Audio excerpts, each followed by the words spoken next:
Je voudrais tout d'abord qu'il me soit permis de me réjouir de la célébration de notre 64e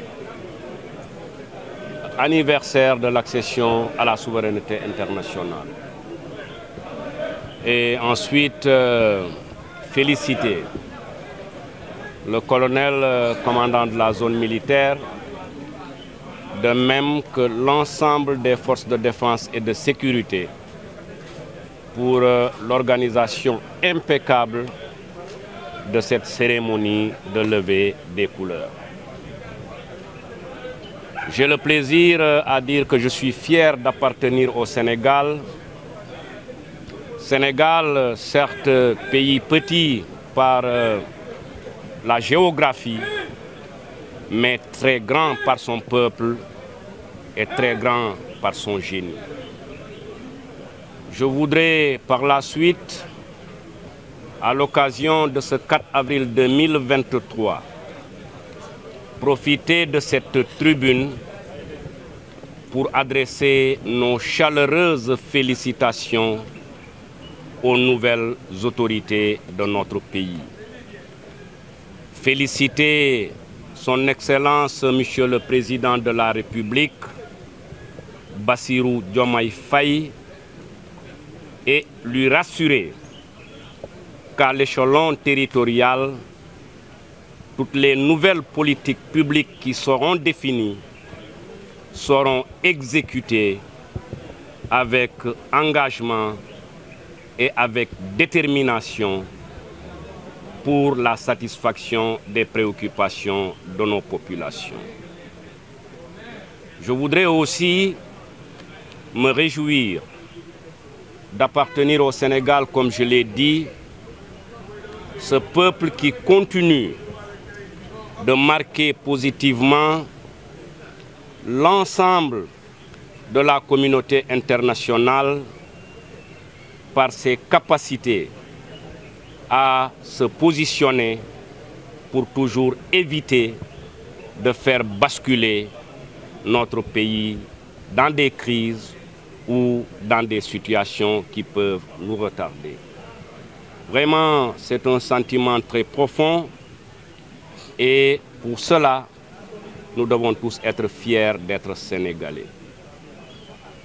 Concernant les populations de la région de Thiès, le gouverneur de région vous renouvelle sa disponibilité et son ouverture pour qu'ensemble, nous puissions conduire les politiques publiques qui sont définies dans le cadre de la recherche des solutions aux problèmes que nos concitoyens rencontrent de manière quotidienne. M'adressant toujours aux populations de Thiès, nul besoin de rappeler que cette ville et cette région ont connu une envergure ces dernières années. Il y a énormément d'enjeux. Et une ville et une région qui se développent à ce rythme génèrent également des problèmes d'insécurité. Et notre doctrine est une doctrine claire. Nous nous engageons à mettre en œuvre tous les moyens de l'État pour lutter contre l'insécurité. Mais à la vérité, nous devons aussi reconnaître que les seules forces de défense et de sécurité ne peuvent assurer pleinement cette mission. D'où le sens de l'appel que je renouvelle à messieurs les maires, aux délégués de quartier, aux responsables de jeunes et aux responsables de femmes, de même que le secteur de la presse, à s'impliquer à nos côtés pour engager la riposte vigoureuse contre les bandes de criminels et contre les agresseurs qui mettent en péril la stabilité de la région de Thiès. La production de la sécurité selon les nouveaux concepts selon les nouveaux paradigmes, n'est plus une affaire exclusive des gendarmes et des policiers. C'est une affaire des populations. Et en notre qualité de gouverneur de région, ancien préfet de plusieurs départements, nous pouvons effectivement dire que si les populations s'impliquent, nos quartiers deviendront des quartiers sûrs. Si les populations croisent les bras, notre mission, certes, se poursuivra,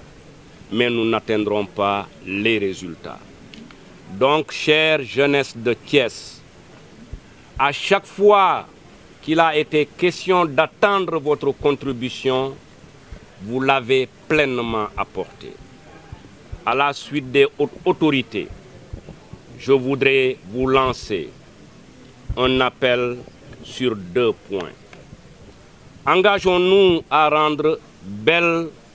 propre notre région de Thiès par des actions citoyennes. Mais engageons-nous aussi avec détermination à sortir les agresseurs et les personnes mal intentionnées de nos différents quartiers et de nos différentes communes. li jiitu yépp mooy ginnaaw bu ñu sante yàlla ñoo ngi rafetlu célébration 64e anniversaire indépendance bu Sénégal tey ñu defee ko fii ci format bi ci gouvernance de Thiès mu dajale lépp li ñuy woowee acteurs territoriaux maa ngi féliciter colonel commandant de la zone ak bépp force de défense et de sécurité ñi nga xam ne ñoom ñoo yor kaaraange gi fii ci région de Thiès su loolu passé man de maa ngi rafetlu li ma yàlla boole ci citoyen sénégalais ci tubaab wax naa ko je suis fier d'appartenir à ce pays même s'il est petit par la géographie waaye réew mu mag la bi nga xam ne amul lu muy mun a envier beneen dëkk ci àddina bi maa ngi aussi en ma qualité de gouverneur de la région délégué du président de la République représentant de tous les ministres di féliciter suñu président de la République bi peuple bi tànn di féliciter président Bassirou Diomaye Faye di féliciter les nouvelles autorités ci confiance bi leen peuple bi dénk di fàttali rekk suñu réew ni mu bindoo au niveau territorial à l'échelon territorial gouverneur moo yor la mise en œuvre des politiques publiques te bu sobee yàlla toutes les nouvelles politiques publiques bi autorité bi définir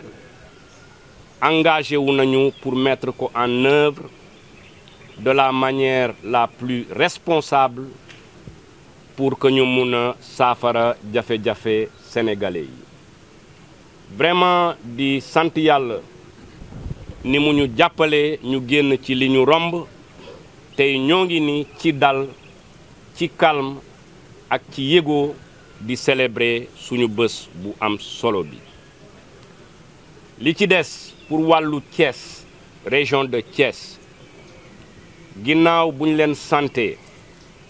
ci collaboration bi ñu am ci ñetti weer yi maa ngi delluwaat di adressé wu à yéen réew ñépp ñooy joxante loxo pour tabax ko pour amal solution problème yi te Thiès ni muy développé ci fukki at yi passé ci wàllu région bi comme ci wàllu ville bi développement bu am solo la développement bu mel noonu nag dafay générer li ñuy woowee le phénomène de l'insécurité ñun ñëpp constaté nañu ko ñun ci suñu wàllu bopp muy gendarmerie muy police muy service de renseignement mën naa leen certifier que nelawuñu tooguñu guddi ak bëccëg ñoo ngi ci terrain bi mais kilifa aussi dafay waxante dëgg ak ñi ko yàlla boole. Prise en charge question sécuritaire boobu suñu newee dañ koy bàyyi uniquement ci loxo takk der yi dina am lu des nit nag moom mooy jóg pour saafara li nga xam ne daf ko metti wala daf koy déranger li ma musa gëm mooy bande d'agresseurs yi ak ñii di commettre insécurité mënuñu ñu ëpp doole mënuñu ñu ëpp fit suñu décider ak suñu farlo donc waxoon naa ko déjà maa ngi lancé waat encore un appel à toutes les populations commencé ko ci maire de commune yi ci délégué de quartier yi ci jeunesse bi ci organisation de la société civile ak ci yéen presse bi ngeen ànd ak ñun ñu sóobu ci lutte bi ñuy engagé contre defkatu lu ñaaw li donc ci loolu man am na conviction parce que nekk naa préfet ay département yu bëri yàlla aussi baaxee na ma dirigé naa quelques régions saa yu population yi jógee ci seen biir quartier yi dinañu mun a dàq ñi di def ñaawteef dinañu mun a combattre efficacement l'insécurité donc ensemble avec les forces de défense et de sécurité population yi nañu jóg pour que ñu mun a rendre la région de Thiès une région sûre mun a rendre les quartiers de Thiès des quartiers sûrs te loolu dafa am solo bi mooy bu ñu réussir combat boobu investisseur bu jóg dina ñëw installé wu fii mais suñu croiser les bras ba bàyyi ay samba boy di jël le dessus sur nous et sur les populations investisseur du fi ñëw te loolu dafa baaxul du ma tudd tur mais ñun ñëpp ñoo ngi seetaan benn dëkk boo xam ne dafa bàyyi boppam ba mu tollu heure bi foo xam ne ay gang ñoom ñooy diriger réew moomu dëkk boo xam ne dafa bàyyi dafa seetaan ba gang yi jël ay dimension yi nga xam ne premier ministre dafa tukki ñu ne ko doo ñibbisi suñu dëkk Sénégal war na mun a teel a jóg pour éviter loolu te il faut ñu am une coalition très forte de tous les acteurs pour mun a xeex mbirum agresseurs yi ak mbirum defkatu lu ñaaw maa ngi leen di sant di leen gërëm